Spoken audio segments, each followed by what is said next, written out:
thank you for hanging around for the last last panel session of the day. My name's Nikki Burston. I'm Head of Charity Services at the Drinks Trust, and with me we have some brilliant wellbeing experts from different areas of the industry, and we're here to talk about why your company should have a cohesive wellbeing strategy for your employees. And my lovely guests are going to share their experiences and their journey with you so far. So I'm just going to introduce you. We have Janet, who's Head of HR at Gusbourne Winery. Hello. Matt is our CEO from Jeroboam's. Michelle, I think the audience know Michelle, Head of HR for Hatch Mansfield. And we have the lovely Shakira from We Are Wellbeing. Absenteeism was at an all-time high from the pre-pandemic levels, and it was up to now on average 2 days per person per year. They reckon that £18 billion is lost in the UK to businesses because of staff absenteeism, and in the survey 76% of people who've been off for a short term cited the reason as being stress. 63% of long-term absences were attributed to poor mental health, which is quite an alarming stat. And worry about financial well-being accounted for one of the top 3 reasons for people being off. According to a survey by Deloitte as well, the same year, 1/3 of managers felt out of their depth in dealing with mental health issues and staff problems. And 64% of them said they would leave the organisation they work for to go work for a company that looked after their well-being better. The Chartered Institute for Professional Development said that there was an urgent need for companies to focus on preventative welfare strategies and to equip line managers with being able to deal with mental health problems better. So there's the commercial context for you. And now I'm going to throw it open to some real life examples, and I'm going to ask the panel, what was your reason for getting involved in creation of a wellbeing strategy, Janet, and how does that fit with your company objective? I've not been in the drinks industry very long, but I have actually worked for quite a lot of organisations where we have had quite supportive mental health and wellbeing strategies. And I've seen a difference in the reduction of absenteeism, but I've also seen people become more involved and want to support each other in the workplace. And one of our company values is actually to be supportive of each other. So that was really the starting point with that, and it fitted very well with our objectives. We had something called a listening week, where we asked employees what they wanted. We did some surveys, we asked them what they wanted, and they actually said that, that they felt that in today's world where there's so many pressures on people and the pace of life is so fast, that they would like some kind of health and wellbeing support put in place for them. And as HR has only been in the company for just over a year, I've made that kind of my main focus to actually do that. So it fits with our objectives, it fits with our values, and it fits with what the employers want as well. Of course, from your experience from other industries, you know that it helps. Yes, and from my experience from other industries, it significantly reduces absence. In my previous company, we had an absence percentage of about 8%. And my mantra is that I try to get absence down to a level of at least 2 to 3%. And I've succeeded in every company that I've been in so far. So I like to think that the well-being side of things does help. Janet. Now, what motivated Jeroboam's to get involved with the wellbeing strategy? I agree with yourself, Janet, in terms of needing to link in with the wider kind of business. For us, we're a family-owned business.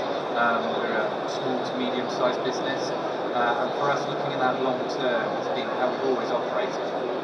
I think it's a really clear commercial decision from my side of things. If I've got a team that understands what the company is responsible for, what they're responsible for, and then what we're both responsible for. And if as a company we're providing the support that they need and that framework that gives them that clarity, I'm going to be able to recruit better people, I'm going to be able to retain better people, and we all know that you can be managed in a different way and give a certain amount of effort because you know somebody's looking over your shoulder, so you're going to deliver those kind of results. But I believe that by having something that's more supportive, we get that extra bit from people. We get the bit where they really live and breathe Jeroboams, and therefore ideas, thoughts, and engagement are at a higher level. So ultimately, commercially, as well as being the right thing to do and the long-term thing to do, it also means it's a competitive advantage. It's interesting because you're referencing empowerment as part of the wellbeing strategy, which wouldn't necessarily be the first place that people would think of when they think about wellbeing, but it's very important, isn't it? Yeah, absolutely. It's it's a foundation of it really, because you are saying you have a responsibility, and we're giving you that framework to have that and support you with it. Yeah, it has to be relevant. Yeah. Thank you. Michelle, now Hatch Mansfield obviously have awards, haven't they, for their wellbeing and people policies. But can you just tell us a little bit more about why Hatch Mansfield place a focus on wellbeing for their employees? Yes, of course. So I've been at Hatch for over 25 years now and seen the company grow quite significantly in that time. And as the company's grown, obviously we've had more people as well as our turnover growing, and Hatch has always been a company that puts people at the core of its success.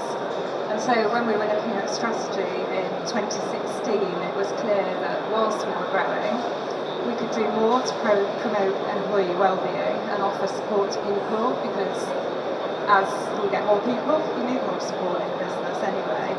And so our vision as Hatch is to be regarded as the leading premium independent drinks distributor in the UK. And we can only do that because we have the right people, so it's having the right people in the right place, but also offering them the right support. And so hence our investment in wellbeing is really supported this through the years and the growth that we've had. Because people are the most important asset and also your biggest overhead, aren't they? Yeah. So you need to invest in. Yeah. Shakira, We Are Wellbeing are a fantastic organisation that helps businesses. Thank you. They help businesses look at their wellbeing strategy. Can you tell us a little bit more about the wellbeing strategy reviews that you do? Yeah, so I think we're very fortunate because we get to work with so many different organisations, from small to medium to large, and help them develop a strategy that really, a bit like you said, empowerment, but to celebrate and to support staff. So we want, like, some about preventative measures with a wellbeing strategy. We don't want it to just be when we're stepping in at a time of crisis. We want to support all staff at all different levels, and we was already having a chat earlier. I'm very passionate about menopause, so that's my specialist area of supporting staff. So when we're coming in and looking at a strategy, it's really about how can we support, how can we celebrate. We have like a 4-step process. I think one of the most crucial things is that we do wellbeing insights. So that's basically a survey, but we like to call it insights. So to find out and start really that two-way dialogue of what people need, what people want, what they're enjoying, not always what's missing, but just what well-being means to your staff. So that would be the first stage. And then the second step would help you to implement the strategy and really look at designing your strategy, how you'll go about programming and implementing that, and it's very unique to every organisation. Step 3, the bit that I really enjoy, is the launch. So this is where my kind of marketing skills come into play. So really communicating to staff that this is our wellbeing strategy now, this is what it consists of, this is what we're here for, you know, the who, the what, the why, the how, the where, all of that amazing details. And for some companies it's a relaunch of their strategy as well. And then the final step, then all steps are crucial, but that monitoring and feedback and that ongoing dialogue. So it's not just you're putting a strategy out there, but how can we monitor it, how can we check it's effective, that it's working, and that people are benefiting from that strategy. So we come in all different ways to meet all different budgets and needs. So whether it's an overview or actually on the ground helping you implement and drive forward that strategy. So I'm very excited about that service. I like the way you break it down, because a you know, if someone said to you tomorrow, go and implement a wellbeing strategy for your employees, it can be quite daunting. It's really important to think of it as a long-term strategy. You start with the research, then it's the implementation, and then eventually it becomes part of your company culture. It doesn't happen overnight, does it? Michelle, can you just tell us a little bit about how you started on the journey and what your beginning looked like? Yeah, sure. So our actual wellbeing team at work, we brought together a small team to try and figure out what the gaps were in what we already offered as a business. I've always been really passionate about health and fitness, so we actually, for me, it started where we had our health insurance cover, which offered quite a lot of benefits.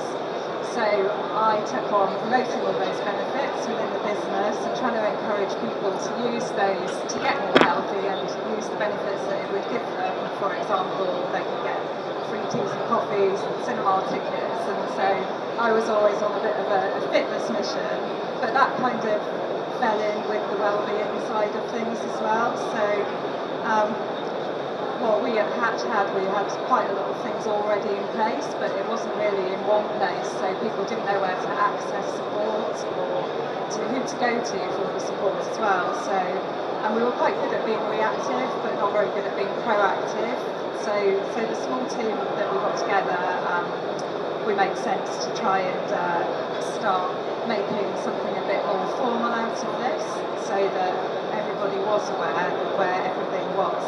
So we tried to collate a vision of wellbeing and what that would mean for us and our employees and what we could do. And then we got together and we actually set out this initial vision a few years ago.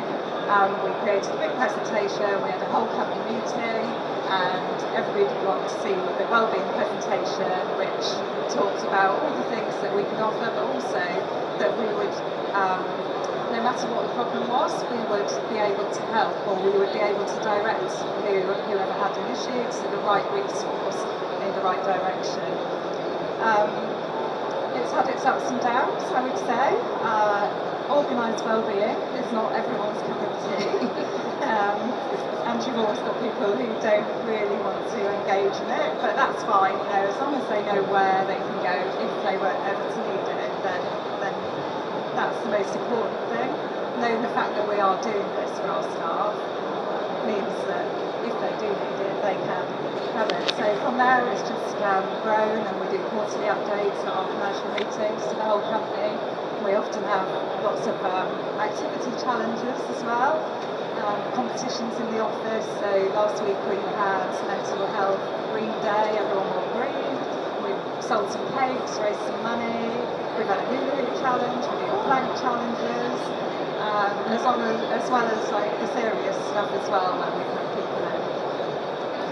You do a lot. We do. There's a lot of We try. Having decided to focus on wellbeing as a strategy for Jeroboam's, can you just talk us through the steps that you took to the point where you were launching the strategy to the team?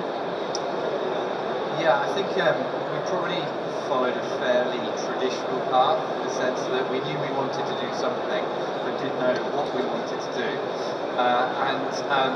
Really the catalyst was that I spoke to our owner, I spoke to our board, and I said, I think this is really important, we should do more. There'll be lots of benefits to this, and benefits to them, and benefits to the company.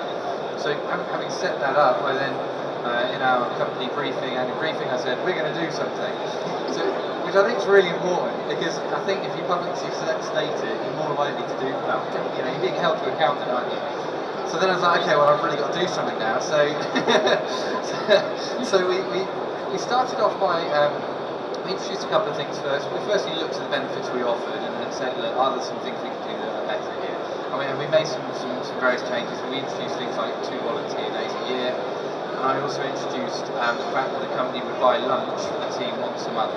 And that idea was around getting, you know, we're in the wine industry, and food and wine and togetherness, and a chance to do that. So very easy to do for the office, because we just said come in on a Friday and you can finish at midday and we'll have some lunch, etc.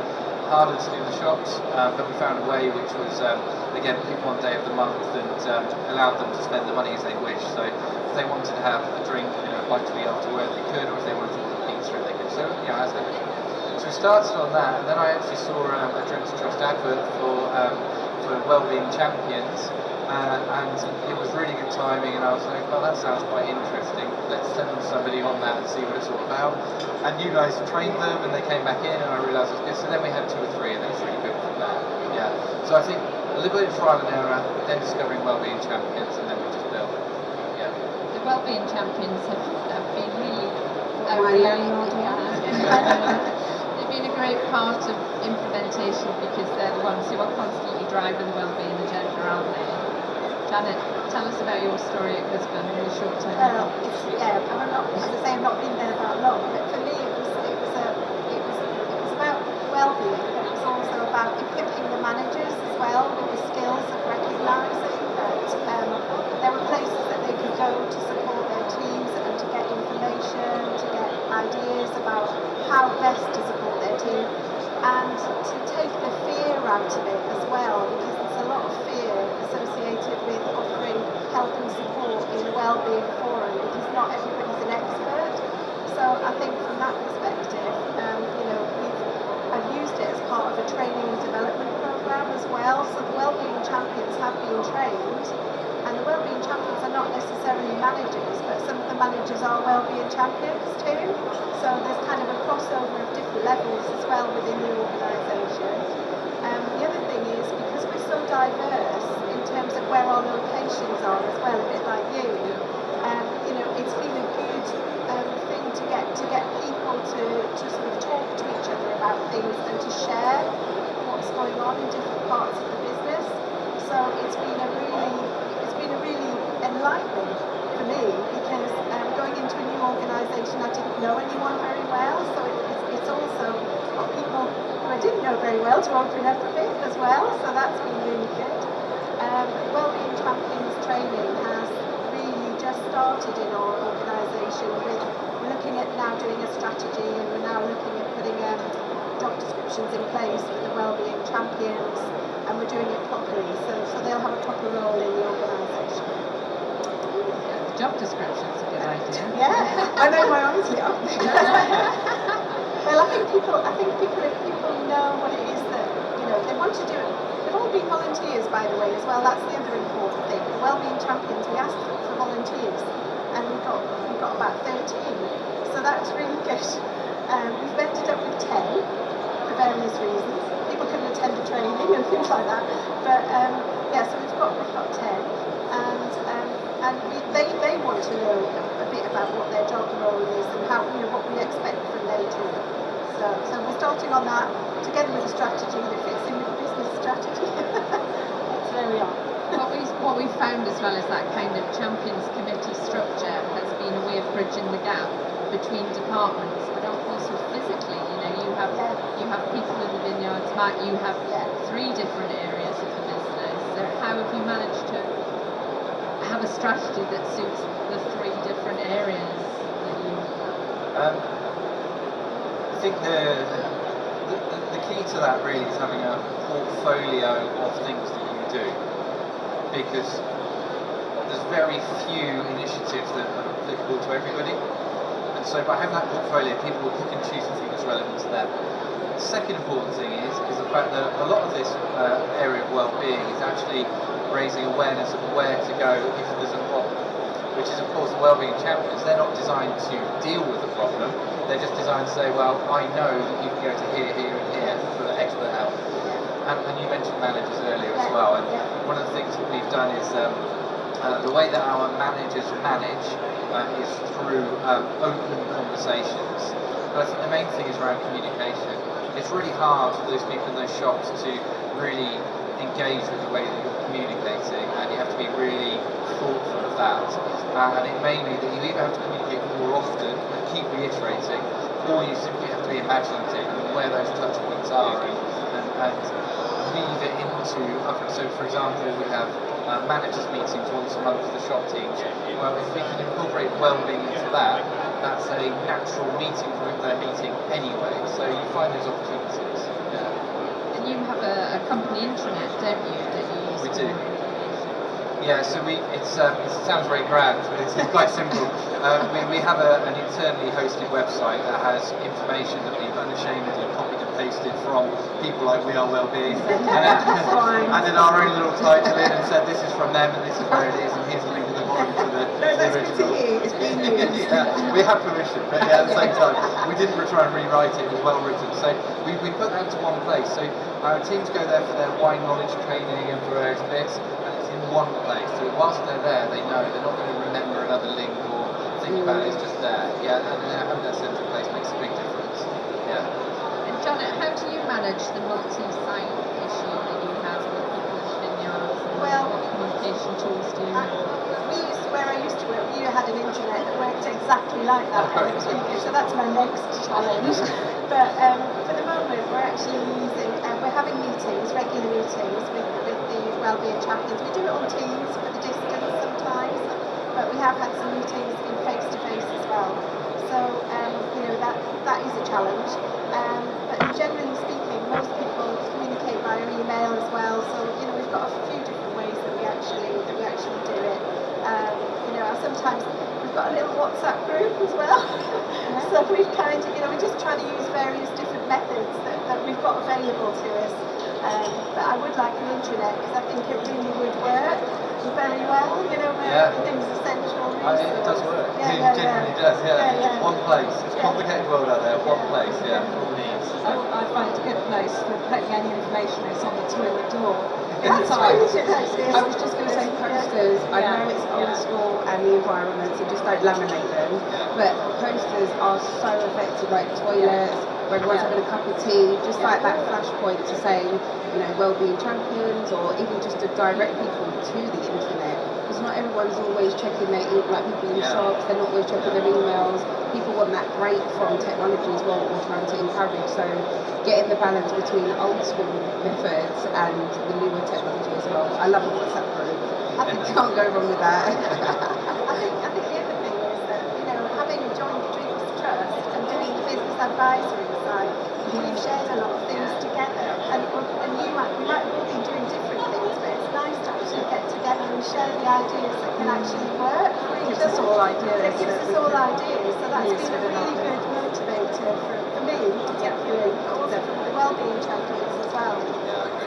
Great plug for our business advisory programme. Thank you, Janet. I'll slip you the tenner later.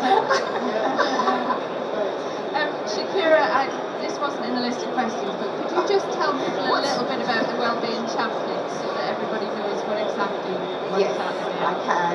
That's our baby. We love the Wellbeing Champions at We Are Wellbeing. So as you said, it's people that volunteer. Nobody's forced to do it. And they go on a 2-day training, most of the time with me now. And it's taking you through those conversational tools that you can use. A lot to do with signposting. So once you're a Wellbeing Champion, you get a nice little lanyard. And it's so that people can come and talk to you when they are struggling, but also we advocate about talking to you when they're celebrating their well-being, when they've got initiatives. And I think the good thing with the Wellbeing Champions is that it does bridge that gap as well. We're seeing a lot more managers come in Wellbeing Champion training now, and people from all different departments and hybrid working and online and in shops and the dynamics is so mixed now, but it's really to say that we are there as Wellbeing Champions, not to diagnose, not to treat, but just to offer that listening, talking, like walk and talk is really popular now, having a coffee, having a chat, just something that you can go and talk to. It might be that you need extra support, but it also might be, say, we've seen, I want to start a knitting club. That seems to be really popular at the moment. And all the trainings I've gone on, I'm like, I'm going to do one. But, we need a knitting club, or we've had a chat and we've realised there's a common interest in, if anyone runs, I don't know why you would do that, but if you're a runner, and to just bring people together and think of different days, like I love the fact you said hula hoop, I'm a hula hoop instructor, so I was like, yes, so different initiatives as well that can really bring the strategy together, but most importantly bring the staff together. And the Wellbeing Champions, they fit into any strategy out there, I would say. Thank you, very well explained. Another part of the advisory programme that we felt was really important is survey, which is basically what we ask businesses to do at the beginning of their journey to understand where they are and what their wellbeing challenges are specific to their business. Michelle? You know all about a survey, don't you? I do. Can I you love, tell us all about it? I love a survey, and I swear people groan when they get an email from me with a survey link in.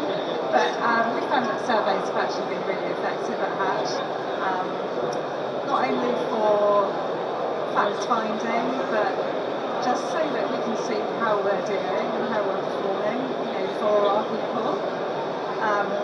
So we started out with surveys back in 2019 when we entered Britain's Healthiest Workplace.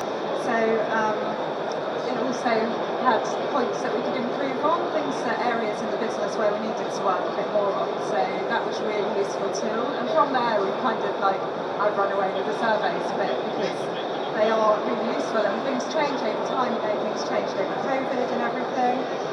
And so once we get that information from our staff, we can look at what we need to work on. So, for example, the survey that we did in the autumn just gone, quite a few people were mentioning that they have back problems.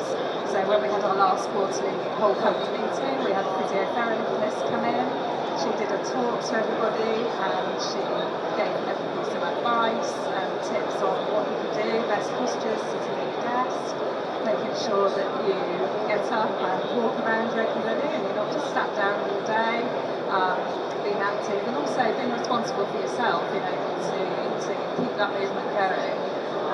So the surveys give us not only the stats on how people are feeling and their engagement at work, but also where we can give them help as well and assistance. So always love a survey. We've done a couple more this year as well, which Brilliant. And then once you've done the survey, obviously then comes the what next, which is the action plan. That's the tough part of the implementation.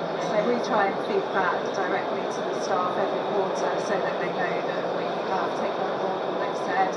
Not everything's a quick fix that you can turn around straight away, but as long as people know that there's things in the pipeline, then hopefully that's enough to help them know that we are listening and we are trying our best, because we're all doing wellbeing alongside our main job. So. Tough questions then, because everybody has challenges when they're implementing wellbeing. Shakira, from other industries, what challenges do We Are Wellbeing see other businesses have when they're trying to begin and implement wellbeing strategy? I'm going to try and keep it short-ish, but I do have a list.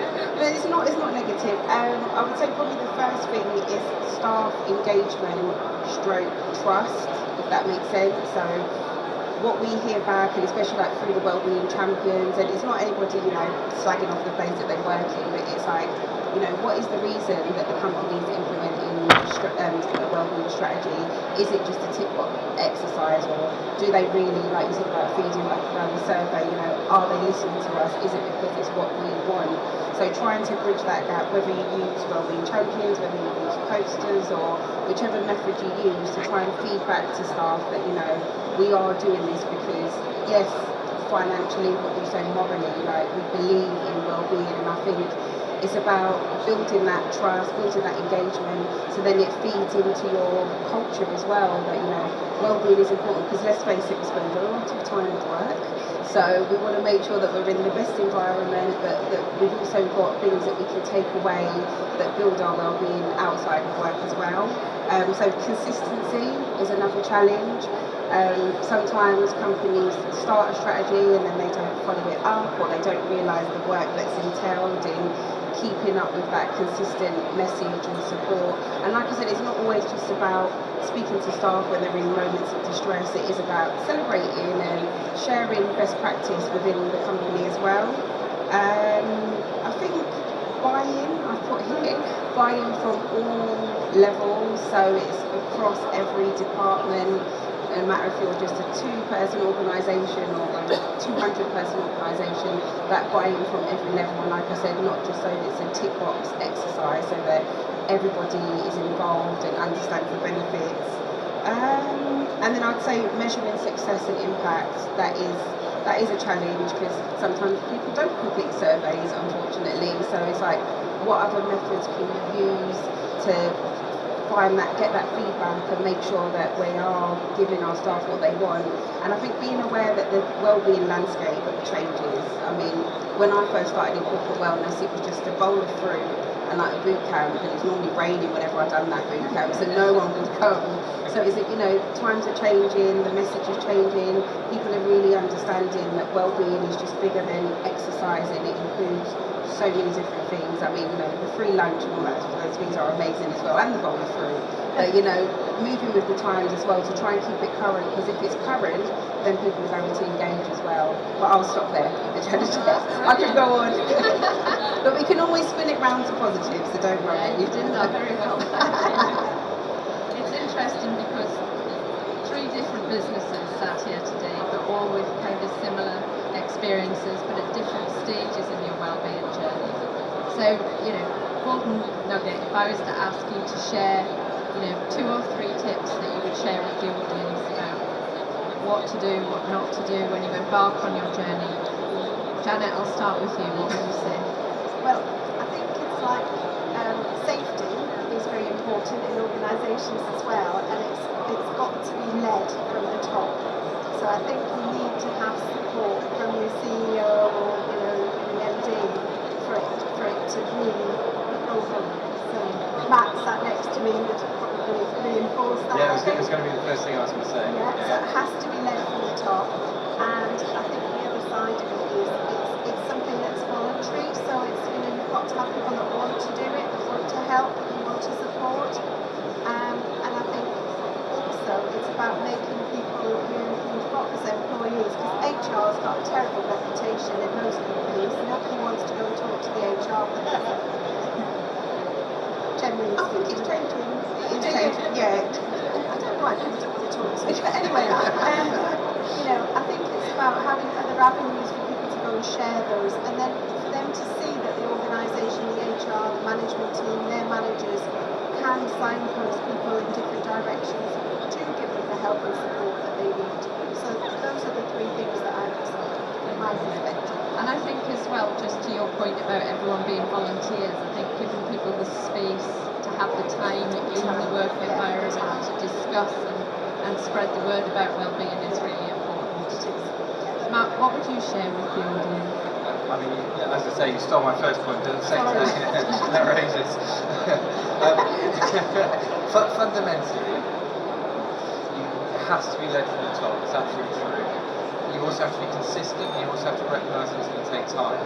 But there has to be all these different touch points that come together to an overall thing. You can't just fling some benefits out there, otherwise no one uses them. So I think that is the founding point. That said, just because you've made a decision to do it as a business and you've written something down that says we're going to do this, you don't have to go bells and whistles on day one. You can start really small. In fact, starting really small is probably better because you're going to make some mistakes. It's better to do that on a small scale and make sure that people see you learn. The third thing I would say is that given we've now got the business advisory platform, come and learn from our mistakes. I mean, you can genuinely see here, we've learned from each other, we've shared things, and I've already learned and seen different things. So there is now a starting point for this industry where you can come and find, and again, I mean, your breaking down approach to how to start, if I'd have known that when I first started, we'd have been ahead of where we are now. So we are well-being approach to it, and I think it's the right one. Yeah. Thank you, Matt. Michelle, what would you like to add to that? Sorry to give you last. That's a tough game. This week, it doesn't matter what I do. Not at all, no. I'm sure I can really add to that, because obviously my first point too is you've got to get buy-in from above, so the board, the management team, and actually filter that down to line managers as well, so that it filters through all the employees in the company. I think that's really important, because if the top people don't believe in it, then the employees aren't going to follow on anything that they do. And then I would say try to be realistic with your plan of what you want to do to start with. As Matt said, you start really small, just small things, and then build it up over time, because you can't do everything on day one. And then thirdly, Drinks Trust programme. There's resource out there, there's loads of resource out there, and we are well-being as well. So people should use that to their advantage. It's there to help people in the drinks industry, and we, as Matt and Janet both said, we found it really useful sharing information, sharing practices that we do, sharing documents, even policies, that kind of thing. So using that and supporting each other. So This is our business advisory program committee here. They've been very generous with their time in helping us shape the program. And actually, our vision is that the business advisory program will become the gold standard for employee well-being within the industry. So watch this space. We're just there if anybody would like to know more about us or about any of the services that we offer to people in the industry. Just before I close, I'll just thank my panelists very much. You've been fabulous. Has anybody got any questions?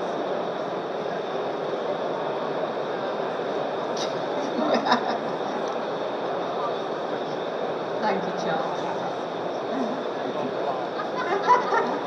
Hello, I have been part of it. I'm Charles, I work with Maison Market Domain, and I'm also involved with the Wine Trade Sports Club Foundation, which is another charity in the wine trade. I was interested in the health and fitness aspect, being Wine Trade Sports Club, which I'm former president as well, was very involved in sort of running. As an employer, how do you, obviously looking after your staff is absolutely sort of critical. The more you look after them, the more they feel valued, the more they're going to put back into the business, not at home. In terms of, obviously work, 9 to 5 and other things, other hours as well, but in terms of allowing members of your team to say go off to play in a wine trade sports club events, do you see that as part of the well-being kind of policy or strategy sort of thing, or is that, oh no, you've got to be at your desk, you know, you can't take this afternoon off, you've got to do some work, because it's, you know, part of the community, that's part of their identity within the kind of wine trade, drinks trade community, etc. So I'm just interested to hear what your thoughts are. It's a good question, Charles, thank you. And we know that, you know, people think when you talk well-being, people think about mental health, but actually physical well-being is a really important one of the 4 pillars of well-being. So I'm going to ask you guys, what do you say? Well, I can answer this quite easily because for years I've worked for different companies that have always had sports facilities and always allowed teams to go off and compete in different things. So in the last probably 10 or 15 years, there's been a decrease in that. There's been a decrease in sports and social events. There's been, you know, and I think personally, if my CEO approved, then yes, I would definitely think it was a good idea to enable that somehow. Obviously, you have to moderate it because you couldn't let people go off and do things willy-nilly. But you know, I think yes, it's good for your mental health. Physical activity is good for your mental health. It's good for social. It's a social thing as well. So you know, and you build links outside of work. So I think years ago, if you look back historically, if you do an HR assignment or something, you look back, a lot of the foundations that were created within HR and in companies were all to do with social and sport. So I do think it is, yes, something that we should do or look at. Not yet, because we're just on the we're just starting. All right, okay. Mark, as one of our cyclists on our fundraising harvest tour this year, what's in it? Yeah, no, absolutely. I think the whole point of these approaches is for people to think about these things and this is one of those bits where they need to be taking ownership of their own health, and our job is to provide the framework to say that's okay, in fact it's positively encouraged. We definitely as a company engage with things like the rugby, touch rugby and those kind of things, which are really good to do. And yeah, I mean, of course, as you say, you know, when we've got people in our shops, they can't just disappear off and do something, a bit of flexibility and all those things. But ultimately, yeah, it's key to it. I mean, some of the team have, I mean, you've joined yoga at Jeroboam's, haven't you? Yeah, that was next. Some of the team want to do yoga, so now they do yoga, so we absolutely encourage it, yeah. Michelle, would you have, I'm sorry to make you last.